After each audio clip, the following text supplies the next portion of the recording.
Halo teman-teman, pernah nggak sih kamu merasa butuh tempat cerita tapi bingung mau ke siapa? Nah, disinilah pentingnya layanan konseling umum.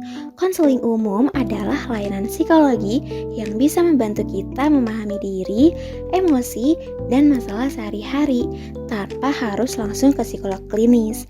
Tapi siapa aja sih yang boleh ngelakuin layanan ini dan apa aja batasannya? Jadi, ayo kita langsung ke pembahasannya. Layanan konseling umum merupakan bentuk intervensi psikologis yang bertujuan membantu individu mengatasi masalah pribadi, emosional, atau sosial.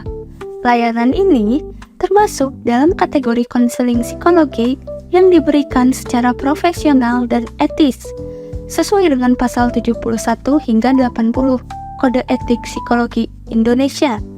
Sasaran utamanya adalah dewasa muda yang mengalami hambatan adaptasi seperti kebingungan karir, transisi kehidupan, atau konflik keluarga.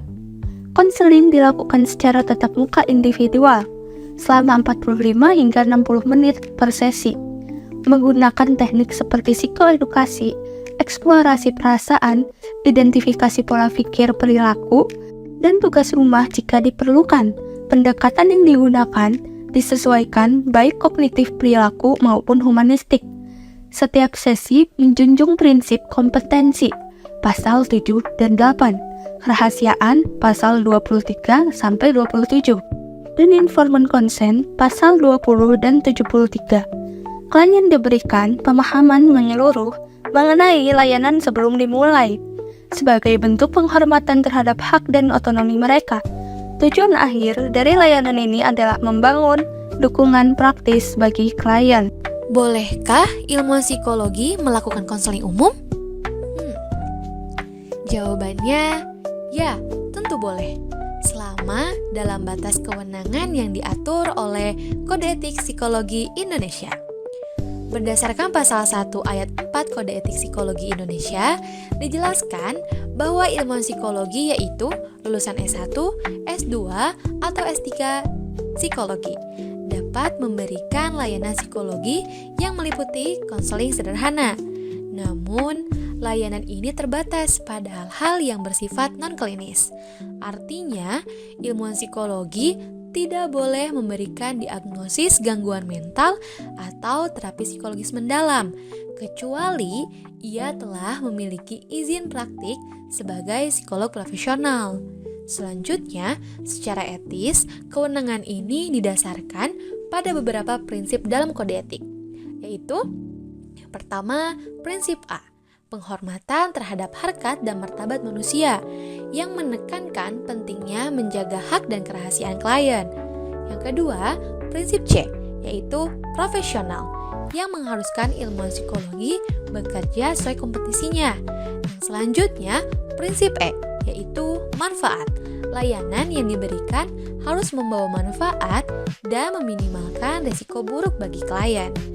Jadi, selama layanan dilakukan dalam batas kompetensi dengan transparansi dan berlandasan etika, konseling umum adalah bentuk layanan yang sah dan bermanfaat untuk dilakukan oleh ilmuwan psikologi. Selanjutnya, mari kita bahas apa saja bentuk layanan yang hanya boleh dilakukan oleh seorang psikolog. Berdasarkan Kode Etik Psikologi Indonesia, pasal 1 ayat 3 dan 5, psikolog memiliki wewenang menjalankan berbagai layanan profesional yang bersifat kompleks dan menyentuh aspek klinis.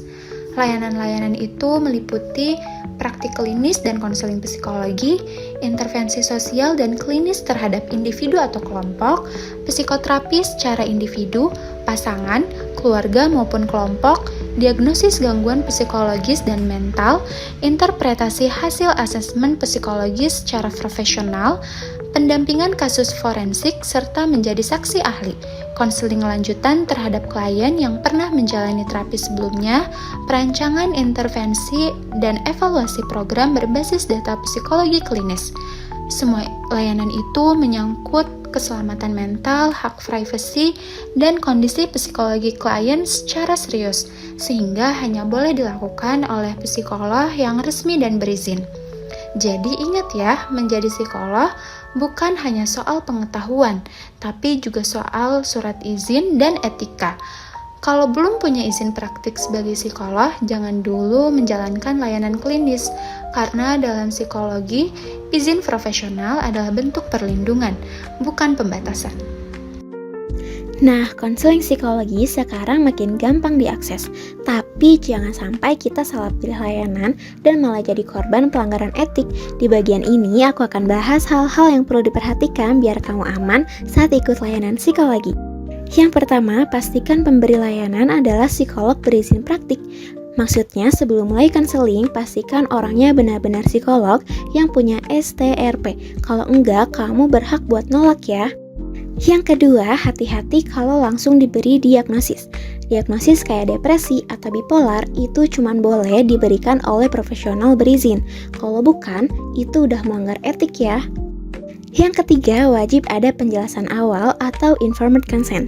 Jadi kamu harus tahu dulu apa aja yang akan dilakukan dalam sesi, termasuk manfaat, batasan, dan jaminan kerahasiaannya. Yang keempat, jaga kerahasiaan informasi pribadi. Semua cerita kamu harusnya aman. Kalau sampai bocor tanpa izin, itu udah jadi pelanggaran berat ya.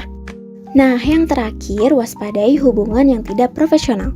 Kalau pemberi layanan mulai ngajak ketemuan pribadi atau terlalu dekat, itu udah keluar dari batas profesional. Nah, jadi layanan psikologi bisa sangat membantu asalkan dilakukan oleh orang yang tepat. Jadi, yuk jadi pengguna layanan yang cerdas dan tetap waspada. Kesehatan mental penting, tapi etik dan keamanan tetap nomor 1 ya. Nah, layanan psikologi bisa sangat membantu, tapi penting juga untuk tahu batas-batasannya.